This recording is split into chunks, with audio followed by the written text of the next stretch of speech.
Assalamualaikum warahmatullahi wabarakatuh. Sahabat, pagi yang cerah ini kita berada di Greenstone.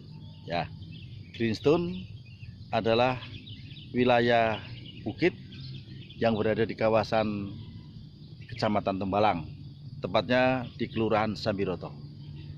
Ya, kebetulan pagi ini saya lagi jalan-jalan menikmati udara segar di kawasan Greenstone. Rupanya satu kawasan pengembangan lewat Ciputa Group ya. Ini perumahan elit yang dihuni oleh beberapa orang dari luar kota dan beberapa daerah.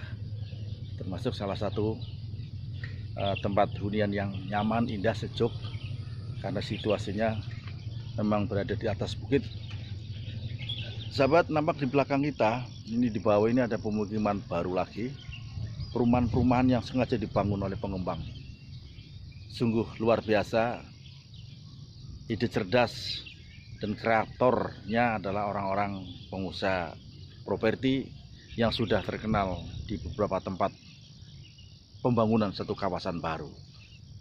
Sahabat, pagi yang cerah ini sungguh sangat indah pemandangannya.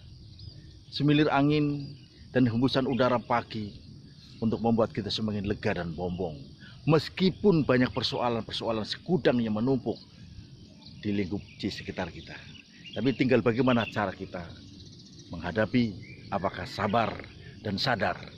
Karena negara ini, mohon maaf, dalam keadaan tidak sehat-sehat.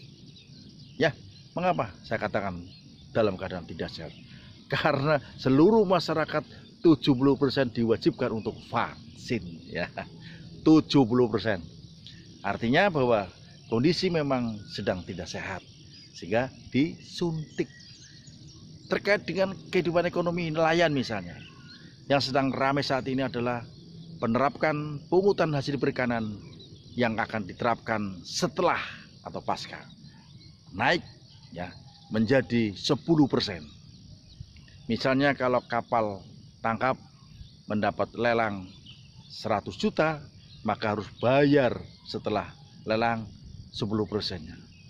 Katakanlah kalau lelangnya 1 miliar, maka pemerintah sudah mengambil PNBP-nya 100 juta.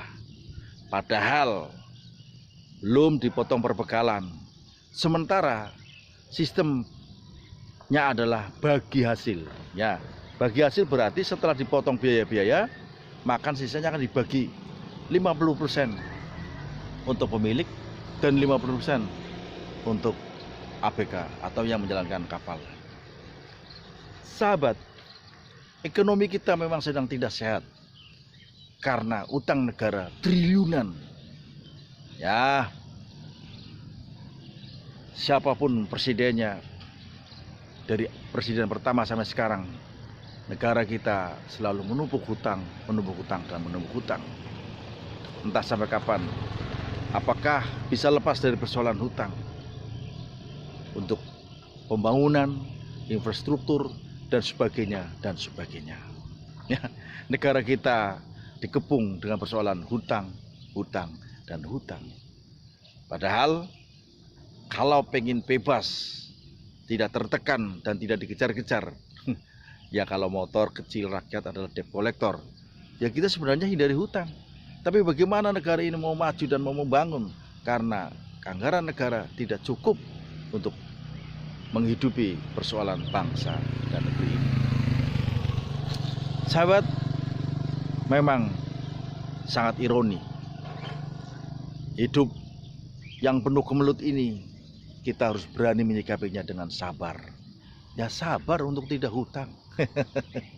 Tapi kemana ada? Setiap manusia pasti punya persoalan hutang. Apakah sadar atau tidak sadar?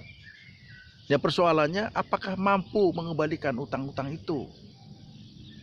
Salah satu contoh kasus adalah penghasilannya katakanlah 1 juta.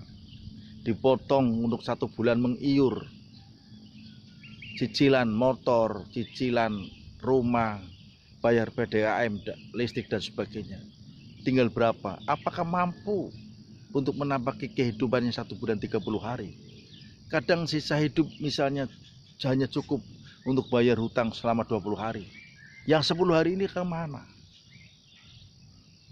Jadi ada istilah besar pasak daripada tiang. Jangan sampai penghasilan sedikit tapi hutangnya melambung, sehingga otak kita tidak mampu untuk berpikir cerdas dan sabar. Beginilah keadaan Indonesia saat ini yang kondisinya sedang tidak sehat-sehat saja.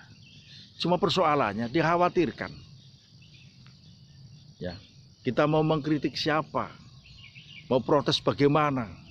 Ada satu penduduk warga di Jawa Timur yang minta harga jagung diturunkan karena pupuknya. Mereka menulis spanduk pada saat kunjungan presiden melewati. Dia hanya membentangkan spanduk minta tolong, pun ditangkap oleh aparat. Ya, aku ingat kisah teman saya yang sampai sekarang hilang entah kemana. Dia pernah menyampaikan, jika usul ditolak, kritik dianggap subversif, maka hanya ada satu kata, lawan. Tapi mau lawan bagaimana? Kondisinya sudah seperti ini. Belum lagi kelompok orang-orang yang berjanggut, berjidat hitam dan celana cingkrang, yang mereka selalu mengelompokkan dirinya ingin mendirikan negara khilafah nubuwah. Maunya cara apa dan bagaimana? Kayaknya untuk saat ini tidak mungkin. Tapi entah, karena barangkali ini sudah dinukilkan, sudah diisyaratkan bahwa kelak suatu ketika teknologi tidak ada. Kelak suatu ketika nanti akan turun masanya, yaitu Imam Mahdi. Dan kelak akan turun lagi yang namanya Isa al-Masih sebagai juru selamat. Itu mungkin nanti. Ya, barangkali akan terjadi. Tapi apakah di Indonesia atau di mana?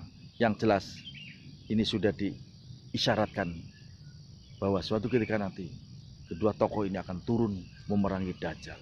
Ya, ada juga yang menerjemahkan, siapa sih Dajjal sesungguhnya? Apakah setan yang berwujud manusia? Wallahu a'lam. Oke, salam sehat, sukses selalu saya untuk Indonesia tangguh.